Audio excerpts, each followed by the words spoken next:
नमस्कार, मी तेजश्री श्री किचनमध्ये तुम्हा सर्वांचं खूप खूप खूप मनापासून स्वागत करते। आज बनवूयात आतून पोकळ खुसखुशीत खमंग दिवाळी विशेष भाजणीची चकली। तयार होणारी चकली जरा सुद्धा तेलकट होत नाही, तेल पित नाही। यासाठी कोणत्या पदार्थांचं किती प्रमाण घ्यावं, तयार होणारी चकली तळताना कोणकोणत्या टिप्स पाळाव्यात, या संपूर्ण डिटेल माहितीसह आजची रेसिपी शेअर केली आहे। त्याकरिता व्हिडिओ शेवटपर्यंत नक्की बघा। चला तर मग लगेचच सुरुवातीला भाजणी तयार करायला घेऊयात। तर ही भाजणी बनवण्याकरिता आपण आज वाटीचं आणि वजनी दोन्ही प्रमाण बघणार आहोत। सुरुवातीला घेऊयात तांदूळ। हे तांदूळ मी स्वच्छ 2 ते 3 पाण्याने धुवून घरामध्येच वाळवून घेतलेले आहेत। तर वजनी प्रमाणात हे अर्धा किलो आहे आणि रेग्युलरच्या वरणाच्या वाटीने 4 वाटी तांदूळ घेतलाय। तांदूळ हा नेहमी जुना आणि जाडा असावा। मी तर नेहमी चकली बनवण्याकरिता रेशनचा तांदूळ वापरते। आता हा आपण सतत हलवत एकदम कमी गॅसवर छान असा कुरकुरीत होईपर्यंत भाजून घेऊयात। अगदी हलकासा याचा रंग बदलला किंवा तांदूळ जरासा फुलल्यासारखा जाणवला की समजायचंय आपला हा व्यवस्थित असा भाजला गेलाय। बोटांवर चुरगळून बघितला की पटकन हा मॅश होतोय किंवा याचे तुकडे पडतायत, यावरून समजायचे हा व्यवस्थित भाजला गेलाय। लगेच एखाद्या ताटामध्ये किंवा कापडावर काढून घेऊयात, जेणेकरून हा पटकन थंड होईल। आता भाजून घेणार आहोत हरभऱ्याची डाळ। ही वजनी प्रमाणामध्ये 250 ग्रॅम आहे आणि वाटीने बघितलं तर 2 वाटी। सेमच वाटी संपूर्ण साहित्य मोजण्याकरिता वापरायची आहे। आता ही देखील एकदम छान अशी खमंग हलकासा रंग बदलेपर्यंत किंवा कुरकुरीत होईपर्यंत भाजून घ्यायची। डाळ भाजून झाली की एखादी डाळ जराशी थंड करायची आणि दाताखाली चावून बघायची। कडकन वाजली किंवा कुरकुरीत जाणवली की समजायचं ही व्यवस्थित भाजून झाली आहे। आता ही देखील सेम परातीमध्ये काढून घेऊयात। या भाजणीकरिता तांदूळ मी धुवून घेतलेला होता, पण डाळी काही धुवून घेतलेल्या नाहीये, त्या फक्त हलक्याशा ओल्या कपड्याने पुसून घेतलेल्या आहेत।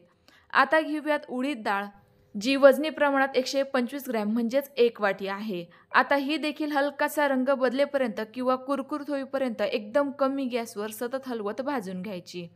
अगदी हलकासा हिचा रंग बदलला की समजायचे डाळ आपली व्यवस्थित भाजून झाली आहे। सेम परातीमध्ये काढून घेते। जास्तही या डाळी किंवा भाजणी भाजू नका, नाहीतर मग अशा भाजणीची चकली लवकर नरम पडते, तेल जास्त पिऊ शकते। डाळ भाजून झाली। आता घेऊयात पोहे। वजनी प्रमाणामध्ये 120 ग्रॅम म्हणजेच 1 वाटी आहे। आता हे देखील जराशे अक्षेपर्यंत किंवा कुरकुरीत होईपर्यंत भाजून घ्यायचे। पोहे भाजायला जास्त काही वेळ लागत नाही, त्यामुळे हे भाजताना देखील गॅसची फ्लेम एकदम कमीच ठेवायची। पोहे भाजून झाले, हलकासा रंग डार्क आला किंवा कसल्यासारखे जाणवले की ते देखील सेम परातीमध्ये काढून घ्यायचे। आता घेऊयात 50 ग्रॅम म्हणजेच अर्धा वाटी साबुदाणा। हा आपल्याला एकदम कमी गॅसवर सतत हलवत भाजून घ्यायचा आहे। हा भाजला की छान असा टम्म फुलतो, छान असा खुसखुशीत आणि पोकळ होतो। यावरूनच लक्षात येतं साबुदाणा व्यवस्थित भाजलेला आहे, याचा रंग बदलायला नको, याची मात्र नक्की काळजी घ्या। साबुदाणा हा जास्त प्रमाणात वापरू नका, नाहीतर मग तयार होणारी चकली थोडीशी कडक स्वरूपाची तयार होईल। आता घेऊयात धणे। हे वजनी प्रमाणात 10 ग्रॅम म्हणजेच पाव वाटी आहेत। सोबतच घेऊयात 20 ग्रॅम म्हणजेच 4 चमचे जिरे। दोनही साहित्य एकाच वेळेला एकदम कमी गॅसवर सतत हलवत भाजून घेऊयात। याचा खमंग सुवास आला की समजायचं हे देखील भाजले गेले आहेत। आपलं चकलीच्या भाजणीकरिताचं संपूर्ण साहित्य खमंग भाजून तयार झालेलं आहे।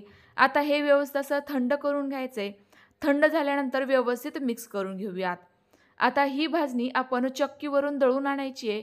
फक्त चक्कीवर दळताना ही गव्हावर दळली जाणार नाही, याची मात्र खात्री करून घ्यायची, नाहीतर मग तयार होणारी चकली थोडीशी चिकट आणि नरम पडणारी तयार होईल। तर बघा आपली भाजणी या ठिकाणी तयार झाली आहे, मस्त अशी चक्कीतून दळून आणली आहे। आता लगेच याच्या चकल्या कशा बनवायच्या ते बघूयात। तर यातील मी सध्याला फक्त 2 कपाचीच भाजणीची चकली मी बनवून दाखवते। उरलेलं भाजणीचं पीठ तुम्ही 6 महिन्यांपर्यंत हवाबंद डब्यामध्ये ठेवू शकता आणि जेव्हा पाहिजे तेव्हा वापरू शकता। आता ज्या कपाने आपण पीठ मोजून घेणार आहोत, त्याच कपाने पहिले पाणी गरम होण्याकरिता ठेवूयात।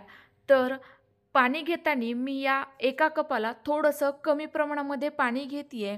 तर आपण 2 कप पीठ घेतले, त्यामुळेच 2 कपच पाणी घ्यायचं। पाणी गरम झालं की लगेचच चवीनुसार लाल तिखट, चिमूटभर हिंग, चवीनुसार मीठ घालायचंय आणि 3 चमचे पांढरे तीळ घातलेले आहेत। सोबतच चकली घालल्यामुळे कोणालाही त्रास होऊ नये याकरिता अगदी पाव चमचा हातावर चुरगळून ओवा घालायचा आहे। आता घालूयात तेलाचं मोहन. तर तेलाचं मोहन जास्त प्रमाणात वापरू नका, थोडंसं कमी घातलं तरी देखील चालणार आहे. 2 कप पिठाच्या भाजणीकरिता 1च चमचा तेल घातलंय. संपूर्ण जिन्नस जरासे मिक्स करून घेऊयात आणि पाण्याला छान अशी खळखळून उकळी काढून घेऊ. पाण्याला छान अशी खळखळून उकळी आली की लगेचच गॅसची फ्लेम एकदम कमी करायची आणि एकदम गच्च भरून दाबून घेतलेली पिठाची भाजणी घालायची. सुरुवातीला 1 कप घातलाय, आता पुन्हा एकदा दुसरा कप घालूयात. अशी 2 कप पिठाची भाजणी घातली आहे. पटापट व्यवस्थित मिक्स करून घेते. यामुळे आपल्या भाजणीच्या गाठी तयार होणार नाहीत आणि पीठ व्यवस्थित असं भिजलं जाईल. तर बघा हे पटापट व्यवस्थित असं मी मिक्स केल्यानंतर आता यामध्ये एक्स्ट्राचं आपल्याला पाणी अजिबात दिसत नाहीये. पीठ छान असं घट्टसर दिसतंय. लगेच आता यावर झाकण ठेवूयात, गॅस बंद करूयात आणि 20 मिनिटाकरिता वाफ काढून घेऊयात. 15 ते 20 मिनिटे झाली आहेत. आपल्या या पिठातील संपूर्णतः वाफ निघून गेली आहे. झाकणावर जर असं पाणी जमा झालेलं होतं. आता तयार झालेलं मिश्रण लगेच एखाद्या ताटामध्ये काढून घ्यायचंय. अगदी मस्त अशी आपली ही उकड तयार झाली आहे. आता ही जर अशी गरम असल्यामुळे हाताला चटका बसू शकतो. त्याकरिता मी या ठिकाणी एका ग्लासाची मदत घेते. जर तुमच्याकडे मॅशर असेल तर त्याच्या मदतीने देखील तुम्ही हे पीठ छान असं मऊसूत तयार करून घेऊ शकता. आता हे आपल्याला छान असं रगडून घ्यायचंय, जेणेकरून यामध्ये जर एखादी अर्धी पिठाची गाठ राहिली असेल तर ती मोडली जाईल आणि पीठ छान असं एकजीव तयार होईल. आता आपल्या हाताला ही उष्णता सोसवण्याजोगं हे पीठ तयार झालंय. लगेच हाताने ते छान असं एकजीव करून घेऊयात, मळून घेऊयात. आपल्या पिठाचा मऊसूत गोळा तयार झालाय. लगेच याच्या चकल्या तयार करायला घेऊयात. त्याकरिता अशा पद्धतीचा एखादा साचा घ्यायचा. जी चकलीची चाळण आहे तिची खरखरीत बाजू बाहेरच्या बाजूने आहे ना याची खात्री करून घ्यायची आणि साच्याला सुरुवातीला थोडंसं तेल लावून घ्यायचं. लगेच आता यामध्ये पीठ भरून घेऊयात. पीठ भरताना एक मात्र काळजी घ्यायची आहे, या साच्यामध्ये जरासुद्धा हवा राहायला नकोय. जर हवा राहिली तर आपली चकली पाडताना तुटू शकते. त्यामुळे साच्यामध्ये मावेल इतकं पीठ मी व्यवस्थित असं दाबून भरून घेतलंय. सुरुवातीला थोडंसं पीठ बाहेर काढून बघूयात. बघा मस्त असे काटे पडत आहेत आणि आपली चकली व्यवस्थित तयार होतीये. लगेच आता चकली तयार करायला घेऊयात. त्याकरिता एखादं ताट घ्यायचं किंवा मग तुम्ही छोटे पेपरचे तुकडेही घेऊ शकता. आता त्याच्यावर आपल्याला ही चकली पाडून घ्यायची आहे. सुरुवातीचं टोक हे एकदम जवळ घ्यायचं, गोल करून घ्यायचं आणि नंतर जेवढ्या मोठ्या आकाराची आपल्याला चकली हवी आहे ना तेवढं पीठ व्यवस्थित बाहेर काढायचंय. शेवटचं टोक आतल्या फेऱ्याला म्हणजेच आतल्या चकलीला व्यवस्थित असं चिकटवून द्यायचं, ज्यामुळे चकली तळताना सुटत नाही. सेम पद्धतीने उरलेल्या ही चकल्या पटापट तयार करून घेऊयात. एकाच वेळेला जास्तही चकल्या तयार करायच्या नाही. जास्तीत जास्त तुम्ही 5 ते 6 चकल्या बनवून ठेवू शकता. जर जास्त चकल्या बनवल्या तर त्या हवेने सुकतात आणि मग त्या तेलात गेल्यानंतर तुटतात. तर त्यामुळे सुरुवातीला ताटात मावेल इतक्याच साधारणतः 5 ते 6 चकल्या मी तयार करून घेतलेल्या आहेत.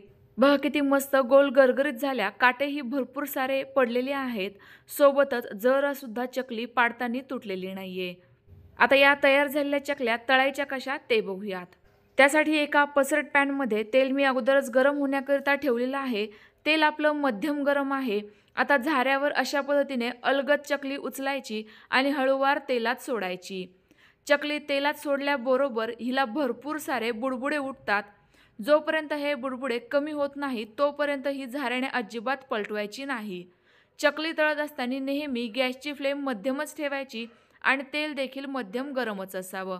जर थंड तेलामध्ये चकली सोडली तर ती तेलात विरघळते आणि सोबतच तेल देखील भरपूर सारं पिऊ शकते. आणि जर फुल गॅसवर ही चकली तळायला गेलो तर ती आतून कच्ची राहील आणि लवकर नरम पडेल.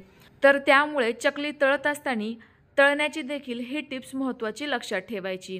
जर असे बुडबुडे कमी झाल्यानंतर बघा आता या 3ही चकल्या मी पलटवून दुसऱ्या साईडने खमंग खरपूस तळून घेते. हलकासा चॉकलेटीसर रंग आला किंवा यातील बुडबुडे पूर्णतः कमी झाले, चकली छान अशी तेलावर तरंगायला लागली की त्याच वेळेला समजायचे ही व्यवस्थित अशी तळून झाली आहे. सेम पद्धतीने उरलेल्या संपूर्ण चकल्या पटापट तळून घेऊयात. आपल्या बघा या ठिकाणी भरपूर साऱ्या चकल्या तयार झालेल्या आहेत. मस्त अशा काटेरी आहे. दिसतानेच लगेचच दिसत आहेत. यांनी जराही तेल पिलेलं नाही आहे. आवाजावरून तर तुमच्या लक्षात येतच असेल किती मस्त या कुरकुरीत आहेत. याची एखादी काडीही तोडून दाखवते बघा. आतूनही किती मस्त अशी पोकळ झाली आहे. तर तुम्ही देखील यावर्षी माझ्या पद्धतीने कुरकुरीत भाजणीची चकली नक्की ट्राय करून बघा. कशी झाली कमेंट्स करून नक्की कळवा. रेसिपी आवडली असल्यास लाईक करा आणि जास्तीत जास्त शेअर करा. पुन्हा भेटूयात. Bye bye.